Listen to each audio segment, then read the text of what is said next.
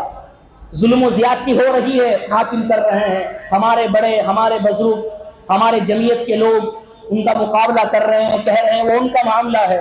ہمیں اس وقت کیا ہے، ظلم و زیادتی حکمران تو کر رہے ہیں، وہ سب کو نظر آ رہی، لیکن ہمیں اپنی زندگی میں دیکھنا ہے کہ ہم ظلم کر رہے نہیں کر رہے، ہمارے گھروں میں ظلم و زیادتی ہو رہی نہیں ہو رہی، ہمیں بھی اپنے آپ کو دیکھنا ہے۔ بڑا بھائی چھوٹے بھائی کا حق کھا رہا ہے، وہ بھی ظلم ہے، بڑا بھائی چھوٹے بھائی کو مار رہا ہے، وہ بھی ظلم ہے، غریبوں کی زمینوں پر قبضہ کیا جا رہا ہے، وہ بھی ظلم ہے، یہاں تک کہ اگر غریب بچی بیاہ کر اپنے گھر میں آ گئی تو اس کو طعن و تشویح کر دی جاتی ہے کہ تو اپنے گھر سے کیا لائی ہے، اس پر جو ظلم ہوتا ہے اس سے بڑا ظلم اور کیا ہوگا۔ نہ اس کو کھانے کو دیا جاتا ہے، نہ اس کو پینے کو پوچھا جاتا ہے، اس کی ساس، اس کی دیورانی اس کو تانا دے کر یہ مار دیتی ہے، تو اپنے گھر سے کیا لائی ہے، وہ اپنے گھر سے کتنا سامان لائی ہے، وہ اپنے گھر سے کتنا جہیز لائی ہے۔ بتاؤ انسانوں، بتاؤ مسلمانوں، بتاؤ دل پر ہاتھ رکھ کے، کیا یہ ظلم نہیں ہے؟ کیا یہ ظلم نہیں ہے؟